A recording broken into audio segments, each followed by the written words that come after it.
Hello. चलो, अभी ये वाला आपको मैंने होमवर्क दिया था, आप लोग ने किया होगा फिर से। Okay, so this was the discussion. Okay, so आगे बढ़ते हैं with same exercise.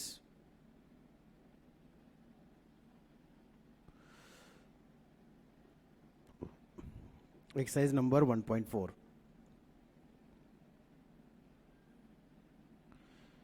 Exercise number 1.4। तो आइए देखते हैं क्या किया था अपन ने। तो मैंने फर्स्ट क्वेश्चन किया था प्रीवियस लेक्चर में, ये वाला फर्स्ट क्वेश्चन। ठीक है, उसके बाद सेकेंड क्वेश्चन हो गया था, थर्ड हुआ था जहाँ पे पी एंड क्यू ट्रू था और आर और एस क्या था, फॉल्स था। ओके, चलो अभी अपने को करना है 4 and 5। ठीक है,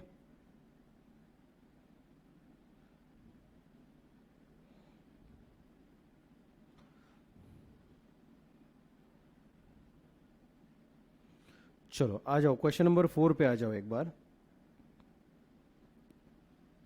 example number 4, question number example number 4। ठीक है। एक्सरसाइज नंबर अपना कौन सा है ये? Exercise number 1.4। देखो अभी यहाँ पे एग्जाम्पल नंबर 4 में क्या लिखा है? Assuming that the following statements are true.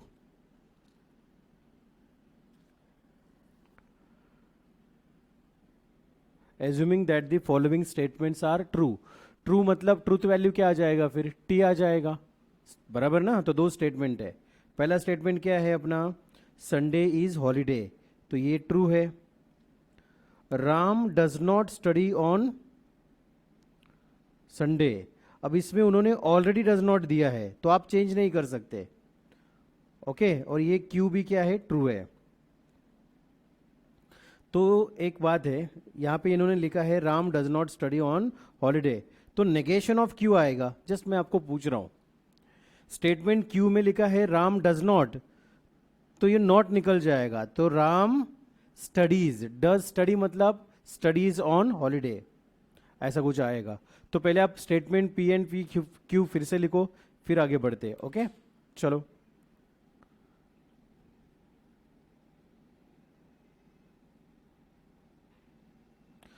मैं भी सेल फोन में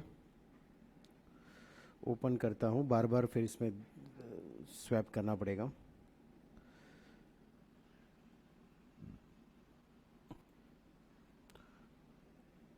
ठीक है,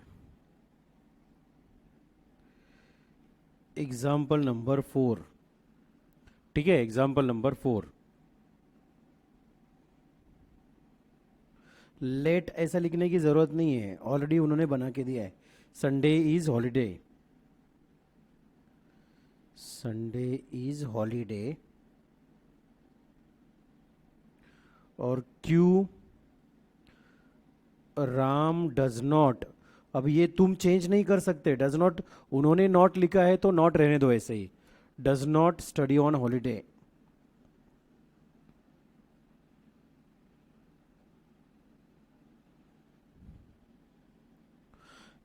ओके, तो just for sake of your understanding tell me, truth value of P क्या है? ट्रू है ना, दोनों स्टेटमेंट ट्रू है, तो नेगेशन ऑफ पी क्या आएगा? फॉल्स आएगा। अच्छा एक मिनट।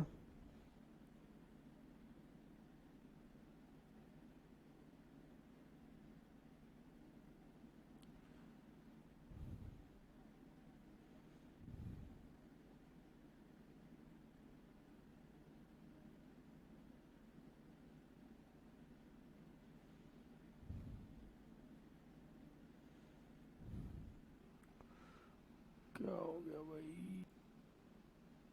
अभी ना अपन पहले से ही निगेशन दोनों का लिख के रखेंगे। ये भी लिखो, truth value of Q. Truth value of Q भी क्या है? ट्रू है। अच्छा, negation of P statement form में क्या आएगा? नीचे जरूरत पड़ने वाली है। उन्होंने क्या लिखा है? संडे इज हॉलीडे, तो हम क्या लिखेंगे? Sunday is not holiday. फिर नेगेशन ऑफ क्यू आएगा। नेगेशन ऑफ क्यू क्या आएगा? क्यू में ये नॉट निकल जाएगा, तो क्या आएगा ये, राम स्टडीज ऑन हॉलीडे, ऐसा आएगा। चलो, उन्होंने क्या पूछा है, find the truth values of the following statement, truth values पूछा है। चलो फर्स्ट वाला लिखते हैं, Sunday is not holiday,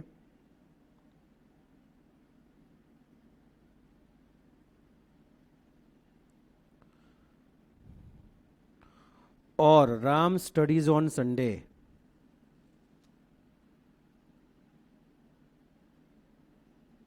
equals to, अब संडे इज नॉट हॉलीडे, ये क्या हुआ, नेगेशन ऑफ पी हुआ, नेगेशन ऑफ पी, और के लिए क्या होता है, और राम स्टडीज मतलब ये नेगेशन ऑफ क्यू हो गया। अब स्टेटमेंट पी क्या है, ट्रू है ना, तो नेगेशन ऑफ ट्रू, ये देखो ना पी क्या है यहाँ पे, ट्रू है, और नेगेशन ऑफ क्यू, क्यू भी ट्रू है, negation of true false, negation of true false, false और फॉल्स, और के लिए रूल क्या है, F F F, both are false तो फॉल्स, तो ये बोथ आर फॉल्स, तो इसका आंसर आएगा फॉल्स। चलो दूसरा वाला करते हैं, आज का सेशन छोटा है, ज्यादा बड़ा नहीं है। If Sunday is not holiday,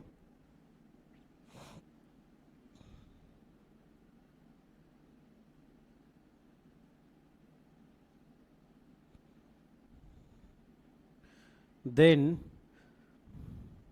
Ram studies on holiday.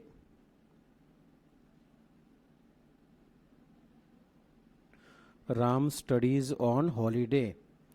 अब देखो इसको, इफ देन है ना, यहां पे देखो इफ देन, तो एक बात पक्की है, बीच में ऐसा सिंगल एरो आएगा।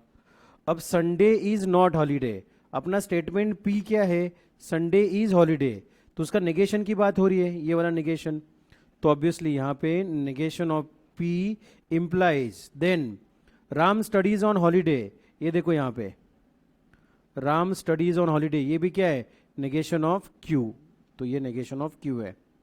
चलो इसको सॉल्व कर लेते हैं।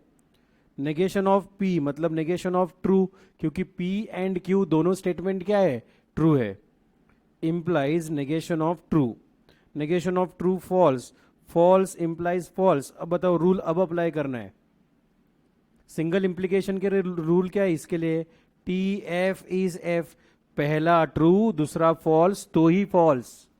चेक करो, पहला ट्रू नहीं है, दूसरा फॉल्स है, बट पहला ट्रू नहीं है ना, तो ये आंसर फॉल्स नहीं आएगा, आंसर ट्रू आएगा, तो इसका आंसर आएगा टी, ट्रूथ वैल्यू ट्रू आएगा।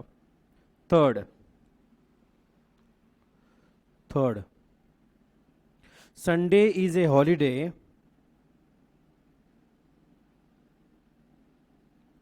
संडे इज ए हॉलीडे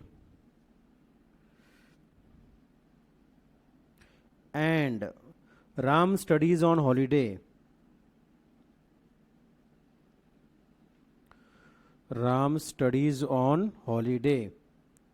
अब Sunday is holiday statement P है, एंड के लिए उल्टा भी, राम स्टडीज ऑन हॉलीडे, तो ये वाला सेंटेंस क्यू है कि नेगेशन ऑफ क्यू है, तो नेगेशन ऑफ क्यू है, चेक करो ना ऊपर,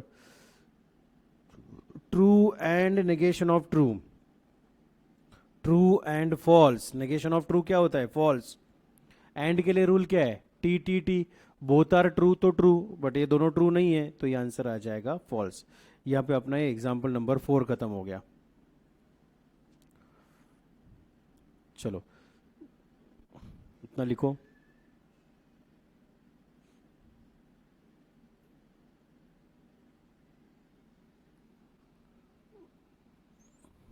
प्रॉपर लिखो, ठीक है।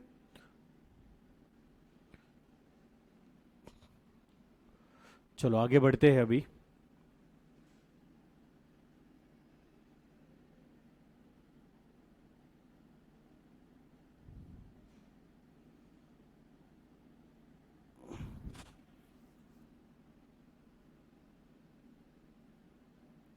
अब देखो यहां पे,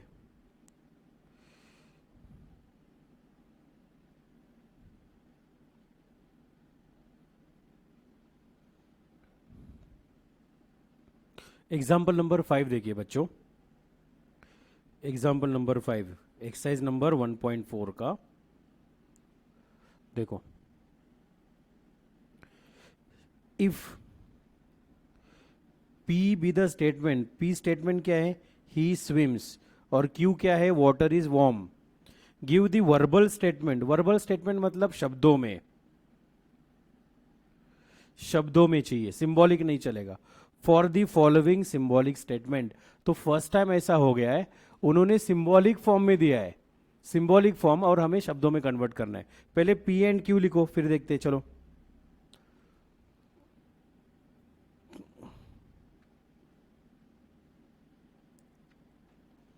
एग्जाम्पल नंबर 5,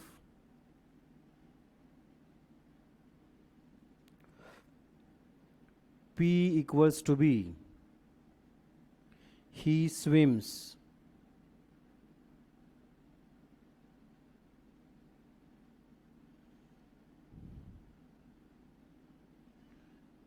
he swims, और Q स्टेटमेंट क्या है, water is warm, water is warm. अब आप मुझे बताइए, इन्होंने पहले लिखा है फर्स्ट वन में P double implies negation of Q। अब सबसे पहले ओरली पहले चेक करते हैं P, ये जो P है अभी यहाँ पे रफ में करने वाला हूँ, ये P क्या लिखा है उन्होंने, मैं इधर सॉल्व करने वाला हूँ। P double implies negation of Q, P मतलब क्या है, ही स्विम्स,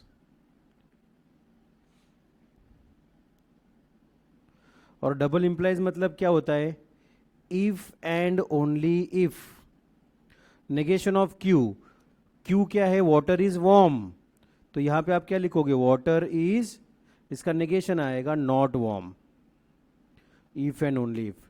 ठीक है, वो तो आंसर ही लिख दिया मैंने, चलो लिख देते। पी लिखो, पी, ये डबल एरो मतलब क्या होता है, इफ देन में इफ पहले लगता है, but if and only if में B, if and only if बीच में आएगा। तो पहले पी कॉपी करो, he swims if and only if, ये। अब यहां पे नेगेशन ऑफ क्यू चाहिए, बट क्यू क्या है आपका, वाटर इज वार्म, तो उसका negation, water is not warm,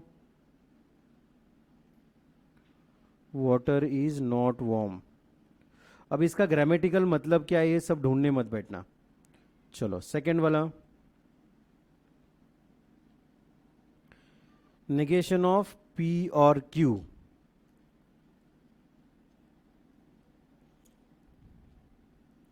पहले इसको ऐसा लिखते हैं, नेगेशन ऑफ पी और क्यू, इसको एंड नेगेशन ऑफ क्यू ऐसा लिखते हैं।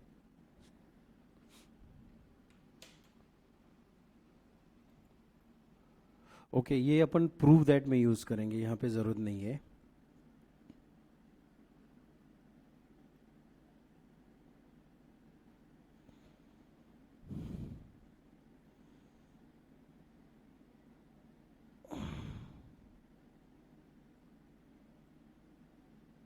ओके देखो, नेगेशन में क्या लिखते हैं, it is not true, it is not true that. फिर ना ये अंदर है वो पूरा का पूरा वैसा ही छापते हैं। पी, पी क्या है, ही स्विम्स, फिर ये क्या है, और क्यू क्या है, वाटर इज वार्म।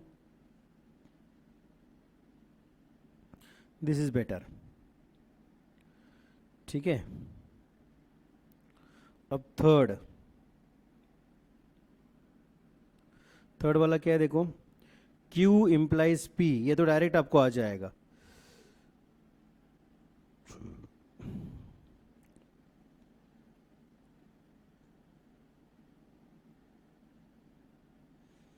चलो इसका आंसर बोलो, Q क्या है, वाटर इज वार्म, और ये इफ है ना, सिंगल एरो, तो इफ आएगा, इफ वाटर इज वार्म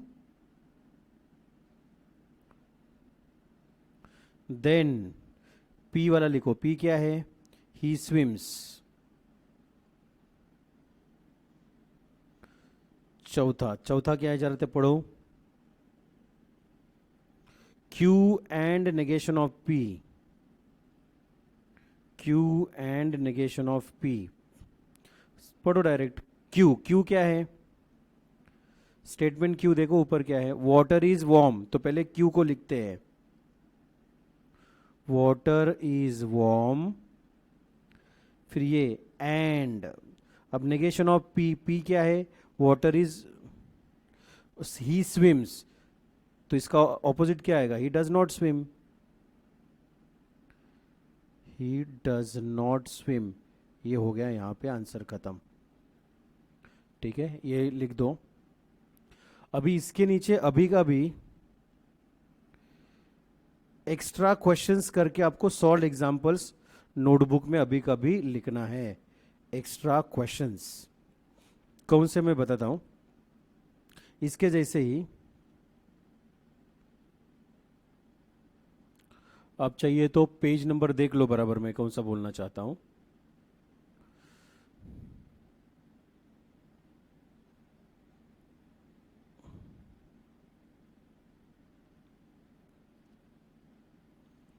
ये देखो,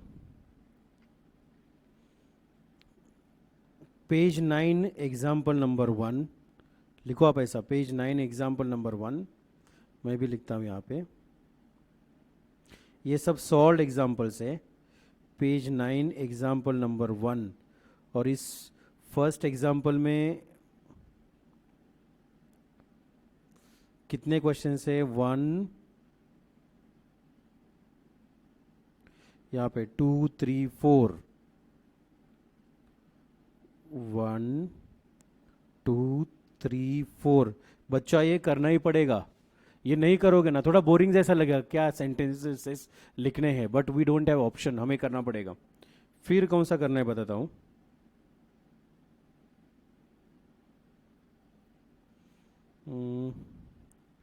वो वाला एग्जाम्पल किया आपने.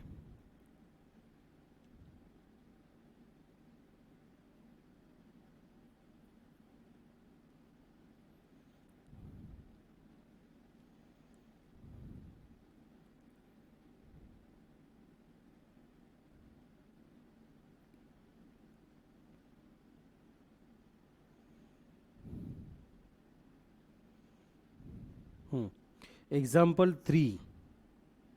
पेज नंबर कौन सा है? 10. Page number 10 example 3. कल किया था वैसा ही है.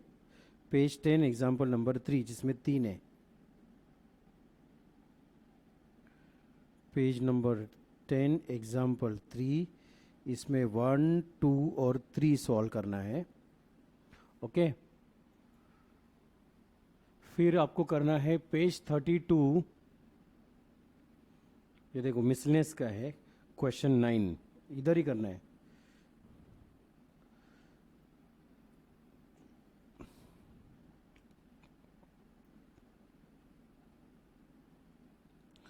जिसमें कितने क्वेश्चन है? 5 है छोटे छोटे.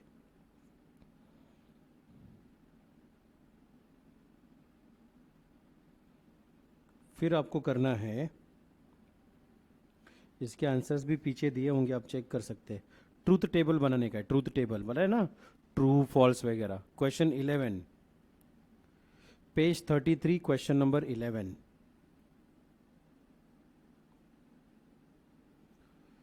क्वेश्चन नंबर 11 जिसमें आपको कितने क्वेश्चन सॉल्व करने हैं? 5. 1, 2, 3, 4, 5.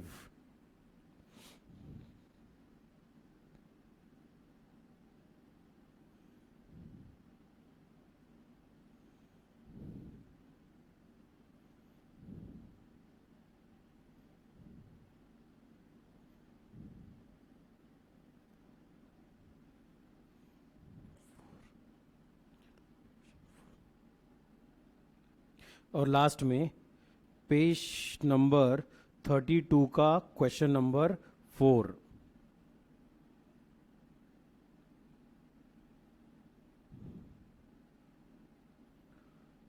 क्वेश्चन नंबर 4 जिसमें कितने क्वेश्चन है, स्मॉल स्मॉल 4, प्रॉपर लिखो और सॉल्व करो।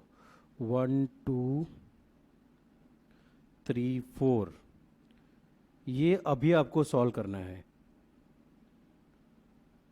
Start solving now. इससे क्या होगा पता है आपको, अभी तक जो भी मैंने पढ़ाया ना उसका सब रिवीजन होने वाला है इसमें। ओके, और ये रिवाइज करोगे तभी नेक्स्ट लेक्चर समझेगा। नेक्स्ट लेक्चर में ड्यूअल, कॉन्ट्रासेप्टिव, पॉजिटिव, बहुत सारा पढ़ना है अपने को, इनवर्स वगैरह पढ़ना है। ओके, और थोड़ा कुछ बाकी रहेगा ना वो सब बोर्ड पे करूंगा। जब फिजिकल लेक्चर चालू हो जाएंगे ना, लाइव लेक्चर्स, एक दो एक्सरसाइज बाकी रखूंगा। ओके, सो हो सकता है 1-2 दिन के बाद अपन नया चैप्टर स्टार्ट करेंगे। तो आज मुझे इतना ही पढ़ाना था। ओके, और इतने जो क्वेश्चंस बोले ना यहाँ पे, ये सब क्वेश्चंस अभी का अभी सॉल्व करना है। ये सॉल्व करने के बाद मुझे बताओ, फिर मैं आगे बढ़ता हूँ। और एक लेक्चर, एक थोड़ा बड़ा लेक्चर होगा कल का, तो वो बड़े लेक्चर में मैं पूरा कोशिश करूंगा ज़्यादा से ज़्यादा ख़त्म करने की। फिर जो बाकी रहेगा वो लाइव लेक्चर्स में अपन ख़त्म कर देंगे, या बीच बीच में लेक्चर्स ले लूँगा। ओके, ठीक है, देखते प्लान आउट करते हैं। आज आपको इतना करना है। इतना कंप्लीट करने के बाद ज़्यादा क्वेश्चंस नहीं है, देखो छोटे छोटे है, 4 3 7 12 5 17 और कितना है 4, 21 अप्रोक्सीमेटली क्वेश्चन से आप आराम से कर सकते हो। इतना क्वेश्चंस करो और फिर स्टॉप करना। ओके, फिर कल मिलते हैं अपन फिर से। छोटा सा ही लेक्चर, क्योंकि मुझे ये आपको रिवीजन के लिए देना ज़रूरी था। ये रिवाइज करोगे ना, इसमें ट्रूथ टेबल भी है, ओके, सिंबॉलिक फॉर्म भी है, तो आगे का बहुत अच्छे से समझ में आएगा। ओके, मैं नहीं चाहता आगे जाकर कंफ्यूज हो जाए। चलो, इतना आज आपको सॉल्व करना है। Thank you very much.